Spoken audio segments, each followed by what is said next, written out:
ಒಂದು 4-5 ಪ್ರಶ್ನೆಗಳು ಪ್ರಜಾಕೀಯದ ಬಗ್ಗೆ. ಎಸ್ ಮ್ಯಾಮ್, ಈಗ ಸಿಎಂ ಕುರ್ಚಿಯ ಬಗ್ಗೆ ಒಂದಷ್ಟು ತಕರಾರುಗಳು ಎದ್ದೇಳ್ತಾ ಇದೆ. ಅದರ ನಡುವೆ ಪ್ರಜಾಕೀಯ ಅನ್ನುವಂಥದ್ದು ಉಪೇಂದ್ರ ಸರ್ ಹುಟ್ಟು ಹಾಕಿರುವಂಥದ್ದು. ಸೊ ನಿಮ್ಮ ಬೆಂಬಲ ಎಷ್ಟರ ಮಟ್ಟಿಗೆ ಇದೆ ಪ್ರಜಾಕೀಯಕ್ಕೆ ಅಂತ? ಬೆಂಬಲ ಇನ್ ದ ಸೆನ್ಸ್ ಖಂಡಿತ ಆ್ಯಸ್ ಅ ಹಸ್ಬೆಂಡ್ ನಾನು ಸಪೋರ್ಟ್ ಮಾಡ್ತೀನಿ ಅವ್ರಿಗೆ, ಅದು ಬೇರೆ, ಅದು ಪರ್ಸನಲ್.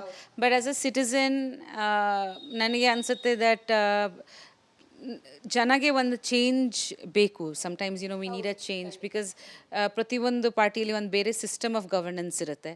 ಸೊ ಯಾವಾಗ ಜನಗೆ ಒಂದು ಚೇಂಜ್ ಬೇಕಾಗುತ್ತೆ and then his way of thinking is different, ತುಂಬ ಟ್ರಾನ್ಸ್ಪೆರೆಂಟ್ ಇದೆ.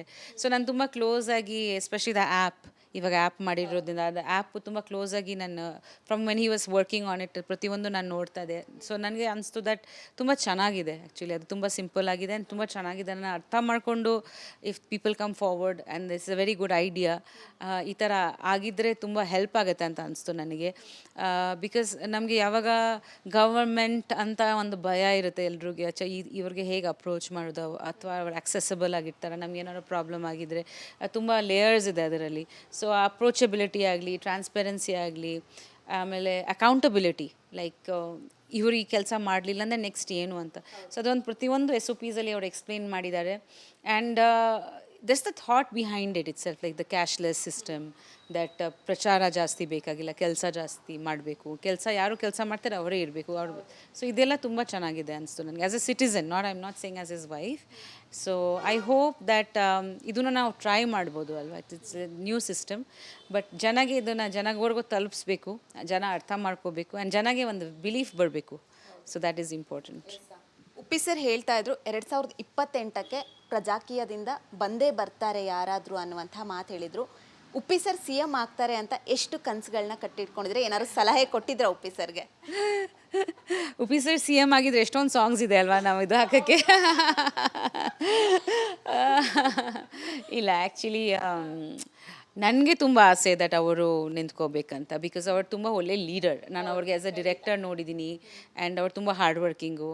ಆ್ಯಂಡ್ ಅದು ನನ್ನ ಪರ್ಸ್ನಲ್, ಬಿಕಾಸ್ ಅವ್ರಿಗೆ ಆಸೆ ಇದೆಯಾ ಇಲ್ವಾ ಗೊತ್ತಿಲ್ಲ. ಬಟ್ ನಾನು ಅವಾಗವಾಗ ಹೇಳ್ತಾನೆ ಇರ್ತೀನಿ, ಲೈಕ್ ನೀವು ಇದ್ರ ಹಿಂದೆ ಎಷ್ಟೊಂದು ವರ್ಕ್ ಮಾಡ್ತೀರಾ, ನೀವು ಯಾಕೆ ಒಂದು ಮಾದರಿಯಲ್ಲಿ ಆಗಿ ನಿಂತಬಾರ್ದು? ಬಿಕಾಸ್ ಎಲ್ಲರೂ ನಿಮ್ಮ ಬಗ್ಗೆ ಇನ್ನೂ ವಿಸಿಬಿಲಿಟಿ ಇದೆ, ನೀವು ಅಂತ ಯಾರು ಅಂತ ಎಲ್ರಿಗೂ ಗೊತ್ತಿದೆ, ನೀವು ಯಾಕೆ ಫಸ್ಟ್ ಬರಬಾರ್ದು ಇದರಿಂದ? ಬಟ್ ಅವ್ರದ್ದು ಬೇರೆ ಹಿ ಹ್ಯಾಸ್ ಬೇರೆ ಐಡಿಯಾಲಜೀಸ್ ದಟ್ ಇಲ್ಲ, ಜನ ಬರಬೇಕು ಮುಂದೆ ಫಸ್ಟ್. ನಾನು ಇದ್ದೀನಿ ಸಪೋರ್ಟಿವ್ ಆಗಿ, ನನ್ನ ಐಡಿಯಾ ಇದು, ಬಟ್ ಜನ ಬರಬೇಕು. ಬಟ್ ನನಗೆ ಯಾವಾಗ ಅನ್ಸುತ್ತೆ ಅವ್ರು ಬಂದರೆ ಚೆನ್ನಾಗಿರುತ್ತೆ ಅಂತ. ನಾನು ಹೇಳ್ತಾನೆ ಇರ್ತೀನಿ ಅವಾಗ, because is a very good leader. And ಅವ್ರದ್ದು ಐಡಿಯಾಸ್ ಆಗಲಿ, ಅವ್ರದ್ದು ಹಾರ್ಡ್ ವರ್ಕ್ ಆಗಲಿ, ಇವತ್ತು ಕೂಡ ನೀವು ನಂಬಲ್ಲ, ಎಷ್ಟೋ ಶೂಟಿಂಗ್ ಬಿಟ್ಬಿಟ್ಟಿದ್ದಾರೆ just to form this app. Like ತುಂಬ ಸೆಲ್ಫ್ಲೆಸ್ ಆಗಿ ಮಾಡ್ತಿದ್ದಾರೆ ಆ್ಯಂಡ್ ನಿಜವಾಗ್ಲೂ ಜನಗೋಸ್ಕರ ಮಾಡ್ತಿದ್ದಾರೆ ಇದು ಅಂತ. ಅವ್ರದ್ದು ಸೆಲ್ಫ್ ಇಂಟ್ರೆಸ್ಟ್ ಇದರಲ್ಲಿ ಯಾವುದಿಲ್ಲ. ತುಂಬ ಫ್ಯಾಮಿಲಿ ಫಂಕ್ಷನ್ಸ್ ಆಗಲಿ, ಬೇರೆ ಪ್ರಾಜೆಕ್ಟ್ಸ್ ಆಗಲಿ ಎಷ್ಟೊಂದು ಬಿಟ್ಬಿಟ್ಟು ಇದ್ರ ಮೇಲೆ ಫೋಕಸ್ ಮಾಡಿದ್ದಾರೆ ದಟ್ ಇದು ಒಂದು ಪ್ರಾಪರಾಗಿ ಫೌಂಡೇಶನ್ ಕ್ರಿಯೇಟ್ ಮಾಡಬೇಕಂತ. ಸೊ ತುಂಬ ಎನರ್ಜಿ ಹಾಕ್ತಿದ್ದಾರೆ ಇದರಲ್ಲಿ, ಆಲ್ಮೋಸ್ಟ್ 10 ಇಯರ್ಸಿಂದ ಅನಿಸುತ್ತೆ ಇವಾಗ. So I hope that at least next generation ಅವರು ಇದನ್ನು ಅರ್ಥ ಮಾಡ್ಕೊಂಡು ಇದನ್ನು ಮುಂದೆ ತೊಗೊಂಡು ಹೋಗ್ತಾರೆ, if he doesn't come. But ನನಗೆ ತುಂಬ ಆಸೆ ಇದೆ ಅವ್ರು ಬರಬೇಕು.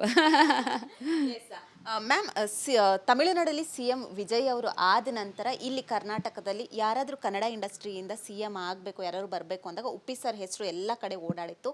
ಅದಾದಮೇಲೆ ನೀವೇನಾದರೂ ಸಲಹೆ ಕೊಟ್ಟಿದ್ರ ಉಪ್ಪಿ ಸರ್ಗೆ? ಇಲ್ಲ, ಆ ಥರ ಏನಿಲ್ಲ. ಬಟ್ ಎಲ್ಲರೂ ಮೆಸೇಜಸ್ ಕಳಿಸ್ತಿದ್ರು, ಅದು ಲೈಕ್ ನಾರ್ಮಲ್ ಆಗಿ ಆಗುತ್ತೆ ಅಲ್ವಾ. ಅಲ್ಲಿ ವಿಜಯ್ ಅವರಾಗಿದೆ, ತುಂಬ ಸಿನಿಮಾ ಆ್ಯಕ್ಟರ್ಸ್ ಇದ್ದಾರೆ ಪಾಲಿಟಿಕ್ಸ್ನಲ್ಲಿ. ಬಟ್ ಎಲ್ಲರೂ ನಾವು ಆಸೆ ಪಡ್ತೀವಿ ಉಪೇಂದ್ರ ಸರ್ ಬರಬೇಕು ಅಂತ. ಐ ಥಿಂಕ್ ತುಂಬ ಜನ ಮೆಸೇಜಸ್ ಕಳಿಸಿದ್ದಾರೆ ನನಗೆ, ಅವ್ರಿಗೆ. ಸೊ ಅದು ಒಂದಲ್ಲದೆ ಏನಿಲ್ಲ, ಬಟ್ ಇದು ವರ್ಕ್ ನಡೀತಾ ಇದೆ, ಅವರು ಕನ್ಸಿಸ್ಟೆಂಟಾಗಿ ವರ್ಕ್ ಮಾಡ್ತಿದ್ದಾರೆ. ಈ ಆ್ಯಪ್ ಹೊಸದಾಗಿ ಲಾಂಚ್ ಮಾಡಿದ್ದಾರೆ, ಇನ್ನೂ ಸ್ವಲ್ಪ ಸಿಂಪ್ಲಿಫೈ ಮಾಡಿ. ಸೊ ಅದು ಆಲ್ಮೋಸ್ಟ್ ಐ ಥಿಂಕ್ 50,000 ಜನ ಆಲ್ರೆಡಿ ಅದನ್ನು ಸಬ್ಸ್ಕ್ರೈಬ್ ಮಾಡಿದ್ದಾರೆ ಅಂತ ಅನ್ಕೊತೀನಿ. ಸೊ ಅದು ಖುಷಿ ಆಗ್ತಿದೆ, ನಿಧಾನ ಆಗ್ತಿದೆ. ಬಿಕಾಸ್ ಇದರಲ್ಲಿ ಪ್ರಚಾರ ಬೇರೆ ಥರ, ಸೊ ವರ್ಡ್ ಆಫ್ ಮೌತ್ ಪ್ರಚಾರ. So I think it will take some time. But ಸಲಹೆ ಅಂದರೆ ನಾನು ಅವ್ರಿಗೆ ಅವಾಗ ಹೇಳ್ತೀನಿ ದಟ್ ನೀವೇ ಬರಬೇಕು, ಬಿಕಾಸ್ ನೀವು ಬಂದರೆ ಇನ್ನೂ ಬೇಗ ರೀಚ್ ಆಗುತ್ತೆ ಜನಕ್ಕೆ. ಬಿಕಾಸ್ ಇವಾಗ ನೀವು ಬ್ರ್ಯಾಂಡ್ ಅಂಬಾಸಿಡರ್ ಥರ ಆಗಿಬಿಡಿ ಇದಕ್ಕೆ ಅಂತ, ಅಟ್ಲೀಸ್ಟ್ ನೀವು ಆ ಥರ. ಸೊ ನೋಡೋಣ, ನನ್ನ ಮಾತು ಕೇಳಿಲ್ಲ ಅಂದರೆ like he should at least listen to the people ಅಲ್ವಾ. ಪ್ರಜಾಕೀಯ ಅಂತ ಬಂದಾಗ ಇವಾಗ ಬೇರೆ ಬೇರೆ ರಾಜಕೀಯವನ್ನ ನೀವು ನೋಡಿರ್ಬೋದು. ದುಡ್ಡು ಹಣ ಇತ್ತು ಅಂದ್ರೆ ವೋಟ್ ಹಾಕ್ತಾರೆ ಅನ್ನುವಂಥದ್ದು. ಬಟ್ ಪ್ರಜಾಕೀಯದಲ್ಲಿ ಯಾವ ರೀತಿಯ ಪ್ರಚಾರಗಳು ಇಲ್ಲ. ಸೊ ಆ ಒಂದು ಇದಕ್ಕೆ ಶೂನ್ಯ ಬಜೆಟ್ ಅಂತ ಹೇಳಿದ್ರೆ ತಪ್ಪಾಗಲ್ಲ. ಯಾವುದೇ ರೀತಿಯಾದ ಪ್ರಚಾರ ಇಲ್ಲ ಇದಕ್ಕೆ ನೀವು ಯಾವ ರೀತಿ ಸಪೋರ್ಟ್ ಮಾಡಿದ್ರಿ ಮೊದಲನೇದಾಗಿ ಗೊತ್ತಾದಾಗ ಅಂತ? ನನಗೇನೋ ಕೂಡ ಆಶ್ಚರ್ಯ ಅನಿಸ್ತು ದಟ್ ಹೇಗಾಗುತ್ತೆ ಅಂತ. ಬಿಕಾಸ್ ಸಾಧಾರಣವಾಗಿ ನಾವು ಒಂದು ಮೂವಿನೋ ಪ್ರಮೋಷನ್ಸ್ಗೆ ಒಂದು ಬಜೆಟ್ ಇಟ್ಟಿರ್ತೀವಿ. ಒಂದು ಮೂವಿ ಪ್ರೆಸೆಂಟ್ ಮಾಡಿದಾಗ ಹೆಚ್ಚಾಗಿ ಜನಗೆ ಅದು ರೀಚ್ ಆಗಬೇಕಂತ. That is the usual typical way of doing it. But ಅವ್ರದ್ದು ಐಡಿಯಾನೋ ತಪ್ಪಿಲ್ಲ. ಅವ್ರು ಹೇಳ್ತಾರೆ ದಟ್ ಆ ದುಡ್ಡು ಬಂದರೆ ತಿರ್ಗಾ ಆ ದುಡ್ಡು ವಾಪಸ್ ಬೇಕು. ಇವಾಗ ಒಂದು ಪ್ರೊಡ್ಯೂಸರ್ ಕೂಡ ಒಂದು ಮೂವಿ ರಿಲೀಸ್ ಆಗುವಾಗ ಮಾರ್ಕೆಟಿಂಗ್ಗೆ ಏನು ಸ್ಪೆಂಡ್ ಮಾಡ್ತಾರೆ ಅವ್ರಿಗೆ ಒಂದು ಇದಿರುತ್ತೆ ದಟ್ ಅದು ವಾಪಸ್ ನಮಗೆ ಬರಬೇಕು, ಲೈಕ್ ಆಡಿಯನ್ಸಿಂದ, ಟಿಕೆಟ್ ಸೇಲ್ಸಿಂದ. ಸೊ ಯಾವಾಗ ವಾಪಸ್ ಬರಬೇಕು ಅಂತ ಒಂದು ಇದ್ದೇ ಇರುತ್ತೆ ಎಲ್ರಿಗೆ. ಇಲ್ಲಾಂದರೆ ಅದು ಒಂದು ಇದ್ರ ಥರ ಇರುತ್ತೆ that this fund has to come back ಅಲ್ವಾ. ಸೊ ಈ saying it starts from that. ಇವಾಗ ನೀವು ಈ ಪ್ರಚಾರಕ್ಕೆ ದುಡ್ಡು ತರ್ತೀರ, ತಿರ್ಗಾ ಆ ದುಡ್ಡು ವಾಪಸ್ ಕೊಡಬೇಕಾಗುತ್ತೆ. ಆ ದುಡ್ಡು ಎಲ್ಲಿಂದ ಬರುತ್ತೆ? ಸೊ ಈ saying that it should not be like that. System should not be like that. And it should be like ಯಾರು ವ್ಯಕ್ತಿ ಈ ಕೆಲಸನ ಕರೆಕ್ಟಾಗಿ ಮಾಡ್ತಾರೆ ಅವ್ರಿಗೆ ನಾವು ಇಲೆಕ್ಟ್ ಮಾಡಬೇಕು, ಅವ್ರಿಗೆ ನಾವು ಸಿಲೆಕ್ಟ್ ಮಾಡಬೇಕು. ಆ್ಯಂಡ್ ಇವಾಗ ಸೋಷಿಯಲ್ ಮೀಡಿಯಾ ಇರೋದ್ರಿಂದ ಆ ಥರ ಪ್ರಚಾರ ಮಾಡೋದು ಅವಶ್ಯಕತೆ ಇಲ್ಲ. If people just talk to each other ಆರ್ಗ್ಯಾನಿಕ್ಕಾಗಿ ಆಗಲಿ ಅಂತ. ಸೊ ಅದು ಅಲ್ಲಿ ಕರಪ್ಷನ್ ಕಟ್ ಆಗುತ್ತೆ ಅಂತ. So that is one main idea which is the most different I feel. Because ಎಲ್ರಿಗೂ ಆ ಕ್ಯಾಂಪೇನಿಂಗ್ದು ದೊಡ್ಡ ಕ್ಯಾಂಪೇನಿಂಗ್ದು ಅಭ್ಯಾಸ ಆಗಿಬಿಟ್ಟಿದೆ. ಕ್ಯಾಂಪೇನ್ಸ್ ಎಲ್ಲ ನೋಡಿ ಆಮೇಲೆ ಅದರಲ್ಲಿ ಏನೇನೋ ನಡೆಯುತ್ತೆ. ಬಟ್ ಆ ಒಂದು ಕಡೆಯಿಂದ ಅವ್ರು ಕಟ್ ಮಾಡ್ಕೊಂಡು ಹೋಗಿ everything else is different in this. So ನೋಡೋಣ ಆ್ಯಕ್ಚುಲಿ. ಸೊ 2028ಕ್ಕೆ ಪ್ರಜಾಕೀಯ ಬಂದಾಗ ಮುಂದಿನ ದಿನಗಳಲ್ಲಿ ಪ್ರಜಾಕೀಯದಲ್ಲಿ ಮಹಿಳಾ ಆಗಿ ನೀವು ಬರ್ಬೋದಾ ಈ ರಾಜಕೀಯಕ್ಕೆ ಅಂತ? ಅದೇ ಹೇಳೋಕ್ಕಾಗಲ್ಲ.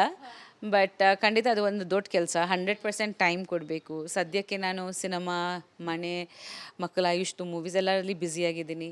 But in the future suppose ಇದೆಲ್ಲ ಸೆಟ್ಲ್ ಆಗಿದ್ರೆ, ಮಕ್ಕಳೆಲ್ಲ ಸೆಟ್ಲ್ ಆಗಿದ್ರೆ, ಆ್ಯಂಡ್ ಆ ಕೆಲಸಕ್ಕೆ ನಾನು 100% ಟೈಮ್ ಕೊಡಬೇಕಾಗತ್ತೆ ಅಲ್ವಾ. So I don't know actually. ನನಗೆ ಆ ಕನ್ವಿಕ್ಷನ್ ಬರಬೇಕು ಫಸ್ಟ್ ದಟ್ ನಾನು ಮಾಡ್ಬೋದು ಅಂತ.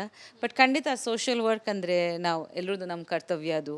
So as citizens, responsible citizens, and ಅದು ಮಾಡ್ತಾ ಹೋಗಬೇಕು. ಆ್ಯಂಡ್ ನನ್ನ ನಂಬಿಕೆ ದಟ್ ನಮ್ಮ ಸಿನಿಮಾ ಮುಖಾಂತರ ಕೂಡ we can influence a lot of people. So movies with good messages like this movie also September 21. So ಆ ರೀತಿ ನನ್ನ ಕೆಲಸ ನಾನು ಮಾಡ್ಕೊಂಡು ಹೋಗ್ತಾ ಇದ್ದೀನಿ. ಬಟ್ ಮುಂದೆ ಏನಿದೆ ಯಾರಿಗೆ ಗೊತ್ತಿಲ್ಲ. ಬಟ್ ತುಂಬ ಜನ ಜೊತೆ ಇಂಟರ್ಯಾಕ್ಟ್ ಮಾಡ್ತೀನಿ. But because I go to many places. ನಾನು ತುಂಬ NGOs ಹತ್ರನೂ ವರ್ಕ್ ಮಾಡ್ತೀನಿ. ಸೊ ಅವ್ರಿಗೇನೋ ಹೇಳ್ತೀನಿ ನಾನು ಏನೇನು ಸಮಸ್ಯೆಗಳಿದೆ, like what women are facing today, ಇನ್ಫ್ರಾಸ್ಟ್ರಕ್ಚರಲ್ಲಿ ಆಗಲಿ, ಕಾರ್ಪೊರೇಟ್ಸಲ್ಲಿ ಆಗಲಿ, ಸಿನಿಮಾದಲ್ಲಿ ಆಗಲಿ. ಸೊ ಆ ಥಿಂಗ್ಸ್ ಎಲ್ಲ ಹೇಗೆ ಚೇಂಜ್ ಆಗ್ಬೋದು ಅಂತ ಒಂದು ಮಾತುಕತೆ ನಡೆಯುತ್ತೆ ಖಂಡಿತ. ರಿಯಲ್ ಸ್ಟಾರ್ ಉಪೇಂದ್ರ ಅವರು ನಿಮ್ಮ ಹತ್ರ ರಿಯಲ್ ಪ್ರಜಾಕೀಯದ ಬಗ್ಗೆ ಚರ್ಚೆಗಳನ್ನ ಮಾಡ್ತಾ ಇರ್ತಾರೆ ಅವಾಗವಾಗ? Yeah of course. ಎಲ್ಲ ಮನೆಯಲ್ಲಿನೇ ನಡೆಯುತ್ತೆ ಅಲ್ವಾ. ಆ್ಯಪ್ ಮಾಡಿದಾಗ ಲೈಕ್ ನಾವು ಮಲಗಲಿಲ್ಲ ಆಲ್ಮೋಸ್ಟ್ 1-2 ವೀಕ್ಸು ಫುಲ್ ನೈಟ್ ಕೆಲಸ ಮಾಡ್ಕೊಂಡು ಬೆಳಗ್ಗೆ ಬರ್ತಿದ್ರು. ಆಮೇಲೆ ತೋರಿಸೋದು, ಆಮೇಲೆ 3-4 ವರ್ಷನ್ ಆಗಿತ್ತು. ಆಮೇಲೆ ಅದನ್ನು ಫೈನ್ ಟ್ಯೂನ್ ಮಾಡಿ ತುಂಬ ಹಾರ್ಡ್ ವರ್ಕ್ ಪಟ್ಟಿದ್ದಾರೆ. ಸೊ ನಾವೆಲ್ಲರೂ ನೋಡ್ತಾನೆ ಇರ್ತೀವಿ. ನಾನು, ಆಯುಷಿನಿ, ಅಲ್ಲಿ ಸುದೀಪ್ ಎಲ್ರಿಗೂ ತೋರಿಸ್ತಾರೆ. ಅವ್ರ ಅಮ್ಮ ಅಪ್ಪ ಕೂಡ ತೋರಿಸ್ತಾರೆ. ಅವ್ರಿಗೆ ಎಲ್ರದ್ದು ಒಪಿನಿಯನ್ ಬೇಕು ಅದ್ರ ಬಗ್ಗೆ. So he discusses a lot. ಅವ್ರು ಸಿನಿಮಾ ಮಾಡಿದಾಗನೂ ಹಾಗೆ. ಸೊ ನಿನಗೆ ಕ್ಲಾರಿಟಿ ಸಿಗ್ತಾ ಇದೆಯಾ, ನನಗೆ ಸಿಗ್ತಾ ಇದೆ, ನಿನಗೆ ಸಿಗ್ತಾ ಇದೆಯಾ, ಆ ಥರ ಎಲ್ಲ ತುಂಬ ಕೇಳ್ತಾರೆ ಅವರು. ಮ್ಯಾಮ್, ಕೊನೆಯದಾಗಿ ಇದೀಗ CM ಬದಲಾವಣೆಗಳಾಗಿದೆ. ಇವಾಗ CM ಸಿದ್ದರಾಮಯ್ಯ ಅವರು ರಾಜೀನಾಮೆ ಕೊಟ್ಟು ಈಗ DK ಶಿವಕುಮಾರ್ ಅವ್ರು ಬರ್ತಾರೆ. ಏನು ಹೇಳ್ತೀರಾ ಅದ್ರ ಬಗ್ಗೆ? ಇಲ್ಲ, ಖಂಡಿತ DK ಅವರು ನಮಗೆ ಆ್ಯಕ್ಚುಲಿ ತುಂಬ ಸತಿ ಭೇಟಿಯಾಗಿದ್ದೀವಿ. ಆ್ಯಂಡ್ ಅಫ್ಕೋರ್ಸು ಅವ್ರ ಕೆಲಸ ಮಾಡ್ತಿದ್ದಾರೆ. ಆ್ಯಂಡ್ ಐ ಥಿಂಕ್ ದಟ್ ಯಾರೋ ಆಗಲಿ it's not an easy job. ಒಂದು ಸಿಟಿ, ಒಂದು ಸ್ಟೇಟು ನಡೆಸೋದು ಇದೆಯಲ್ವಾ. We think that this a lot to do. And ಅವ್ರ ಪಾಡಾಗ ಅವ್ರ ಕೆಲಸ ಮಾಡ್ತಿದ್ದಾರೆ. ಆ್ಯಂಡ್ ಖಂಡಿತ ಜನಕ್ಕೋಸ್ಕರನೇ ಮಾಡ್ತಿದ್ದಾರೆ.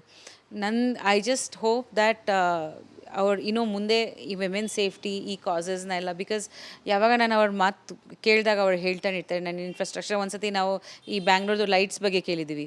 ಲೈಕ್ ಕೆಲವ್ರ ಕಡೆ ಡಾರ್ಕ್ ಸ್ಪಾಟ್ಸ್ ಇದೆ, ನಮಗೆ ಹೆಚ್ಚಾಗಿ ಸ್ಟ್ರೀಟ್ ಲೈಟ್ಸ್ ಬೇಕು ಸರ್ ಅಂತ ನಾನೇ ಕೇಳಿದೆ.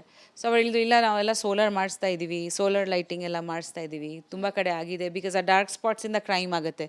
ಎಸ್ಪೆಷಲಿ ಕೆಲವರು 2-ವೀಲರಲ್ಲಿ ಲೇಡೀಸ್ ಹೋಗ್ತಾನೆ ಇರ್ತಾರೆ. ಸೊ ಅವರು ಈಸ್ ಆಲ್ಸೋ ಟ್ರೈಯಿಂಗ್ ಲೈಕ್ ಇಷ್ಟು ಮಾಡಿದ್ದೀವಿ. But Bangalore is a big city. So things take time. So ಅವ್ರ ಪಾಡಾಗ ಅವ್ರು ಕೆಲಸ ಮಾಡ್ತಿದ್ದಾರೆ. ಐ ಥಿಂಕ್ ಎಲ್ಲೋ ಸಿಟಿಸನ್ಸ್ ನಾವು ಜೊತೇಲಿ ವರ್ಕ್ ಮಾಡಬೇಕು ಗೌರ್ಮೆಂಟ್ ಜೊತೆ. ಎಸ್ಪೆಷಲಿ ಫಾರ್ ಈವನ್ ದಿ ಕಸದು ಒಂದು ಸಮಸ್ಯೆ ಇದೆ, ಅದು ಆಗಲಿ, ಪವರ್ ಆಗಲಿ, ಎವ್ರಿಥಿಂಗ್, ಈ ವಾಟರ್ ಹಾರ್ವೆಸ್ಟಿಂಗ್ ಆಗಲಿ ಸಮ್ಮರ್ ಟೈಮ್ನಲ್ಲಿ. ಸ್ಟ್ರೀಟ್ ಆ್ಯನಿಮಲ್ಸ್ ಆಗಲಿ, ಸೊ ಎಲ್ಲ ಜೊತೆಲಿ ಕೆಲಸ ಮಾಡಿದರೆ ಖಂಡಿತ ಚೆನ್ನಾಗಿರುತ್ತೆ. Government can do everything. We also have to, as citizens we have to do our part. And ಯಾವಾಗ ಯಾವುದು ಪಾರ್ಟಿಯಿಂದ ಗವರ್ಮೆಂಟ್ ಬಂದರೆ most important is the people. ನಾವು ಕೂಡ we have to see what is happening. ನಾವು ಪಾರ್ಟಿಸಿಪೇಟ್ ಮಾಡಬೇಕು. It shouldn't only be that ನಾವು ಇವ್ರಿಗೆ ವೆಯ್ಟ್ ಮಾಡ್ತಾ ಇದ್ದೀವಿ. ಸಮಸ್ಯೆ ಇದ್ದರೆ ನಾವು ಮುಂದೆ ಹೋಗಬೇಕು, ನಾವು ಕೇಳಬೇಕು ಈ ಥರ ಇದೆ ನಮ್ಮ ಏರಿಯಾಸ್ ಬಗ್ಗೆ ಅಟ್ಲೀಸ್ಟ್ ನಾವು ತಿಳ್ಕೊಬೇಕು ಏನು ನಡೀತಾ ಇದೆ. ಆ್ಯಂಡ್ ಅದು ನಾವು ತುಂಬ ಸ್ಕೀಮ್ಸ್ ಇದೆ, ತುಂಬ ಥಿಂಗ್ಸ್ ಇದೆ, ತುಂಬ ಜನ ಪಾರ್ಟಿಸಿಪೇಟೇ ಮಾಡಲ್ಲ. ಸೊ ಅವ್ರು ಹೇಳ್ತಾರೆ ಈ ಸ್ಕೀಮ್ಸ್ ಯೂಸ್ ಮಾಡಲ್ಲ, ಅಥವಾ ಜನ ನಮಗೆ ಯಾವುದೋ ಕಂಪ್ಲೇಂಟ್ ಬಂದಿಲ್ಲ ಅಥವಾ ಹಾಗೆ ಇದ್ದಾರೆ. ಸೊ ನಾವು ಆ ಥರ ಆಗಬಾರ್ದು. ನಮ್ಮ ಮನೆ ಮಾತ್ರ ನಮಗೆ ಸಾಕು ಅಂತ ನಾವು ದೇಶದ ಬಗ್ಗೆ, ನಾವು ನಮ್ಮ ಸಿಟಿ ಬಗ್ಗೆ ಯೋಚನೆ ಮಾಡಬೇಕು. ಹಾಗೆ ನಮ್ಮ ಮಕ್ಕಳಿಗೆ ಹೇಳ್ಕೊಡ್ಬೇಕು. So I think that's important. ಕೊನೆಯದಾಗಿ ಮ್ಯಾಮ್, ನಿಮ್ಮ ಸಿನಿಮಾ ಇವತ್ತು ರಾಜ್ಯದಾದ್ಯಂತ ಬಿಡುಗಡೆ ಆಗಿರುವಂಥದ್ದು ಏನು ಹೇಳಕ್ಕೆ ಇಷ್ಟಪಡ್ತೀರಾ ಅಭಿಮಾನಿಗಳಿಗೆ? ಹಾಂ, ಸೊ ಇವತ್ತು ರಿಲೀಸ್ ಆಗಿದೆ ನಮ್ಮ cinema September 21. Actually September 21 is world Alzheimer's day. ಅದಕ್ಕೆ ಆ ಟೈಟಲ್ ಸೆಪ್ಟೆಂಬರ್ 21 ಅಂತ ಇಟ್ಟಿದ್ವಿ. ಇದರಿಂದ ಹೆಚ್ಚಾಗಿ ಆಲ್ಝೈಮರ್ಸ್ ಕಾಯಿಲೆ ಬಗ್ಗೆ ಒಂದಷ್ಟು ಮಾಹಿತಿನ ತಿಳ್ಕೊಳ್ಳೋಕ್ಕೆ ಪ್ರಯತ್ನ ಪಟ್ಟಿದ್ದೀವಿ. ಪ್ರತಿಯೊಬ್ಬರು ಮನೆಯಲ್ಲಿ ಯಾರೋ ವಯಸ್ಸಾಗಿರೋರು ಇರ್ತಾರೆ, ಅಥವಾ ಈ ಥರ ಒಂದು ಸ್ಟಾರ್ಟಿಂಗ್ ಟೈಮಲ್ಲಿ ಈ ಥರ ಕಾಯಿಲೆ ಆಗಿದೆ, ಅದು ಬರ್ತಾ ಬರ್ತಾ ತುಂಬ ಸಿವಿಯರ್ ಆಗ್ಬೋದು. ಇದ್ರ ಬಗ್ಗೆ ಒಂಚೂರು ಮಾಹಿತಿ ಕೊಡೋಕ್ಕೆ ಪ್ರಯತ್ನ ಪಟ್ಟಿದ್ದೀವಿ. ಅಲಾಂಗ್ ವಿತ್ ಕೇರ್ ಗಿವರ್ಸ್, ಯಾರು ಕೇರ್ ಗಿವರ್ಸ್ ಅವ್ರದ್ದು ತೊಂದರೆಯಲ್ಲಿ ಇರ್ತಾರೆ. ಸೊ ಸಹ ನಿಮ್ಮ ಸುತ್ತಮುತ್ತ ಯಾರು ಈ ಥರ ಇದ್ದರೆ ಅವ್ರ ಬಗ್ಗೆ ನೀವು ಕೇರ್ ತೊಗೊಳ್ಳಿ. ಆ್ಯಂಡ್ ಈ ಕಾಯಿಲೆ ಬಗ್ಗೆ ತಿಳ್ಕೊಳ್ಳಿ. ಸೊ ಸ್ಟಾರ್ಟಿಂಗ್ ಸ್ಟೇಜಸಲ್ಲಿ ನೀವು ನಿಮ್ಮ ಮನೆಯಲ್ಲಿ ಯಾರಿಗೆ ಈ ಥರ ಆಗಿದ್ದರೆ ಸೊ ನೀವು ಅವ್ರನ್ನ ಹೆಲ್ಪ್ ಮಾಡ್ಬೋದು ಅಂತ. ಸೊ ಇದು ಈ ಒಂದು ಮಾಹಿತಿ ಇದೆ. ಆ್ಯಂಡ್ ತುಂಬ ಖುಷಿ ಆಗ್ತಿದೆ ದಟ್ ಕನ್ನಡದಲ್ಲಿ ಕೂಡ ಇದು ರಿಲೀಸ್ ಆಗಿದೆ. ಆ್ಯಂಡ್ ಹಿಂದಿ ಹೋದ ವಾರ ರಿಲೀಸ್ ಆಗಿ ಚೆನ್ನಾಗಿ ಹೋಗ್ತಿದೆ. ಆ್ಯಂಡ್ ನೀವೆಲ್ಲರೂ ನೋಡಿ, ಥಿಯೇಟ್ರಲ್ಲಿ ಹೋಗಿ ಮೂವಿನ ನೋಡಿ ಸಪೋರ್ಟ್ ಮಾಡಿ. ಆವಾಗ ನಾವು ಹೆಚ್ಚಾಗಿ ಈ ಥರ ಮೂವೀಸ್ ಮಾಡ್ಬೋದು. ಎಜುಕೇಷನಲ್ ಫಿಲ್ಮ್ಸು ಇಂಪಾರ್ಟೆಂಟು ನಮಗೆ. ಆ್ಯಂಡ್ ಇದು ಡಾಕ್ಯುಮೆಂಟ್ರಿ ಥರ ಅಲ್ಲ ಅಂದ್ಕೋಬೇಡಿ. ಇದರಲ್ಲಿ ಲೈಟ್ ಮೂಮೆಂಟ್ಸ್ ಕೂಡ ಇದೆ, ಹ್ಯೂಮರ್ ಇದೆ, ಆಮೇಲೆ ಜೀವನದ ಬಗ್ಗೆ ತುಂಬ ಮ್ಯಾಟರ್ ಇದೆ. So thank you so much ma'am. ನಿಮ್ಮ ಹತ್ರ ಮಾತಾಡಿ ತುಂಬ ಖುಷಿ ಆಯಿತು. Thank you. ನೋಡಿದ್ರಲ್ಲ ವೀಕ್ಷಕರೇ, ಇದಿಷ್ಟು ಪ್ರಿಯಾಂಕಾ ಉಪೇಂದ್ರ ಅವರ ಮಾತಾಗಿತ್ತು. ಇನ್ನೇನು ಇವತ್ತೇ ಸೆಪ್ಟೆಂಬರ್ 21 ಸಿನಿಮಾ ರಾಜ್ಯದಾದ್ಯಂತ ಬಿಡುಗಡೆ ಆಗಿರುವಂಥದ್ದು. ಎಲ್ಲರೂ ಕೂಡ ಅಷ್ಟೇ ಮನೆಗೆ ಬರುತ್ತೆ, ಟಿವಿಗಳಲ್ಲಿ ಬರುತ್ತೆ, OTTಲಿ ಬರುತ್ತೆ ಅಂತ ಹೇಳಿ ಕಾತ್ಕೊಂಡು ಕೂತ್ಕೋಬೇಡಿ. ಎಲ್ಲರೂ ಕೂಡ ಅಷ್ಟೇ ಥಿಯೇಟ್ರಿಗೆ ಹೋಗಿ ಸಿನಿಮಾವನ್ನು ನೋಡಿ ಅಂತ ಈ ಮೂಲಕ ಕೇಳ್ಕೊತಾ ಇರುವಂಥದ್ದು. ಕ್ಯಾಮರಾ ಪರ್ಸನ್ ನವೀನ್ ಜೊತೆ ಐಶ್ವರ್ಯಗೌಡ, PNS ವಿಸ್ತಾರ ನ್ಯೂಸ್, ಬೆಂಗಳೂರು.